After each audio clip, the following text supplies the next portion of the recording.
Good morning, family. So today is February 20. ¿Qué día es hoy? Hoy es 24. Oh, today I get paid. It's February 24th. Today I get paid. Today's payday. It'll be a good day. No, but today is also the day that I'm gonna go get my MRI. I'm gonna figure out what is going on with my lower back. Get to the bottom of it. And Luna is here. I'm sure you guys know that. Hi, Luna. Hi, baby.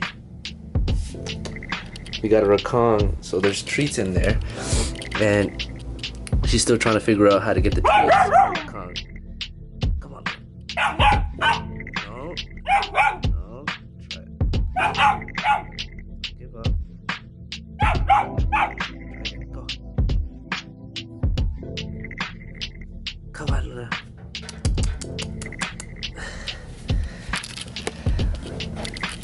My mom is there, but she's a little camera shy. I don't know why, but so we're gonna go figure it out. I'm gonna take you guys through the day. I'm gonna show you guys, I guess, what I do on a daily basis. Probably not everything. I'll save that for another video, but right now I'm gonna go change and then head on to work on my personal clients, and then I'm gonna take you guys through me visiting my client who's a doctor, and he's the one who's helping me out on getting a free MRI, which I cannot be more than grateful for. So I'm gonna see you guys in just a bit. Column on your list, you know? That's another column on their list of things that they ask for to find retractions.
so this is my client John. He's about to do some volume work.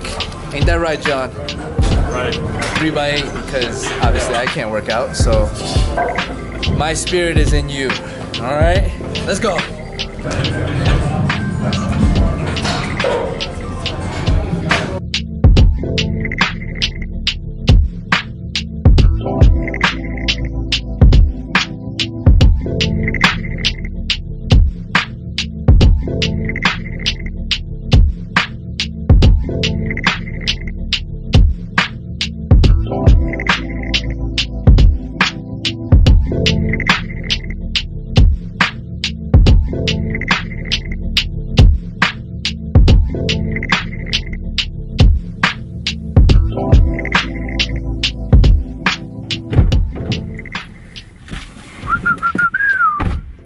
All right, so we just finished with work. Now we're gonna head on over to my client, who's a doctor, who is giving me a free MRI, which is absolutely insane. I cannot be more than grateful for my client, Dr. Ken. Thank you guys, thank you so much if you're watching this video. I so appreciate it, especially with unfortunately me not having the insurance that I need to get that done. So we're gonna find out once and for all what is going on with my lower back, and we're gonna, whatever it is, whatever the end result is, we're just gonna have to recover from it.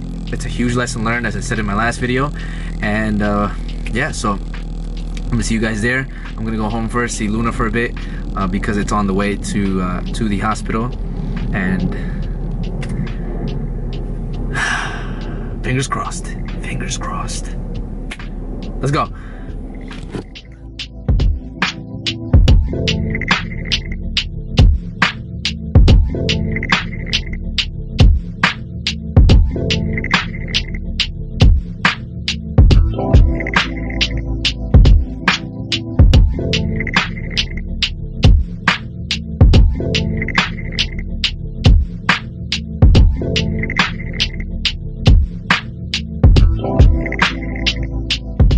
Alright, what's up guys? I didn't get a chance to take my camera inside where I was getting my MRI done. One reason is, if any of you guys live here in New York City, any of the 5 boroughs, Queens, Brooklyn, Manhattan, or the Bronx, and Staten Island, we kind of brushed them off a little bit. No offense to my Staten Island people, you know what I'm saying? But if you do live in New York City, then you do understand that when it comes to finding parking here, it's ridiculous, especially from the hours from 2 to 5. Because you're barely moving in the streets, and everyone is literally honking at each other, cursing at each other. Everyone's cursing each other out for a parking spot. So I was in a rush, and I almost got, what am I saying almost? I got there late. I got there 10 minutes late, and you know, I was getting a free MRI, so you know, something you don't want to be late to. But I got it done, and I also saw the PT that my doctor hooked me up with to meet, because she's apparently the best PT at Mount Sinai Hospital, and she was able to give me her feedback, look at my lower back, and not diagnose, because at the end of the day she also agreed and said that we can keep on making several hypotheses, not hypotheses, but we can make several assumptions and guesses on what it is that your lower back could be. You know, I could tell you the worst things, I could tell you the not so good things, I could tell you something that's not as bad, but we're not going to know until you get the results of the MRI. So I'll be getting those results in 2 to 3 days, and I'll finally know exactly what's going on. And the next step right now is to get my insurance, just because worst case scenario, if I do need surgery or anything like that, then I'm going to need that to get covered. Yeah, I just need you guys to understand that this was once again a huge learning lesson. Yes, I've said it millions of times already, but also I just love to work out. I love to lift, and if that's not part of my, if it's not part of my day, if I don't have a structured routine on getting better physically, it's tough. And these last 3 months have been seriously the toughest moments of my life. To not be able to work out to get better, just to work out safe, and to not really take at least some sort of a risk, but also being aware of proper form, proper technique. It sucks. I basically just been focused on hypertrophy and just making sure that I'm focusing on time under tension, slow reps. Of course, I am going to still make gains that way. I can promote muscle damage, but at the end of the day, my goal is to get strong, is to focus on getting PRs, but doing it strategically, well executed. And I had my coach, who was Patty Lifts, and he did a phenomenal job with me. His program worked, and I learned a lot from it, and I'm gonna rehire him as soon as I get this well taken care of, and I get the clear that, hey, you know, you're good, Edison, go deadlift. And that's one last thing. When I spoke to the PT, the lady that was there, she was great. She gave me her feedback. She was very intelligent. Of course, but I've met a lot of PTs, and she was a really in the field. Like, she even still continues to get educated and to get better, which is the kind of service I want to get from, not from someone that acts like they know it all. But she told me that she prefers me to never deadlift again. That's not gonna happen. And I told her, well, I think you already know what my answer is going to be, because you can consider me an athlete. I'm going to deadlift again, and I'm going to deadlift 10 times harder, because that is my goal. And we just laughed, and she told me, yes, if you're going to do it, you know, just take your time with it gradually. And that's where I went wrong that day, November 18th, 2019, when I got injured. I overused it. I was putting my body under severe stress, and I'm just new to powerlifting. I'm a rookie powerlifter, and the fact that I was feeling good, but I should have controlled my ego and not let it have gone into my head. But once again, it's a lesson learned, just like I've been saying on and on again. So with that being said, guys, this is a short video. I wish I took you guys inside just to make it a little more interesting, but thank you guys so much for your support. Thank you for those who DM'd me on Instagram and showed me your support. It means the world. Believe me, I couldn't keep pushing for those that keep messaging me, that keep telling me that, you know, you're gonna do great, you're gonna keep going. The injury does suck, but you're gonna just come back stronger and better than ever. And you're damn right I am. I will. And I am going to give you guys the best content ever. I'm gonna see you guys on the next video. I'm thinking of posting a lot. Even if I'm getting 2-3 views, doesn't matter to me. This is the journey. This is the journey that I want to document, put in a platform like YouTube. So then one day, who knows, maybe 6 years from now, I can look back and say, wow, I remember that Edison when he literally had nothing, and you know, he had a messed up back, and he had no insurance, and he was stupid and young. But that's where he came from, and that's where he learned to get better. So I hope you guys had an awesome day. Continue to grow, continue to inspire, and continue to get better. That's what we're here for. Edison out.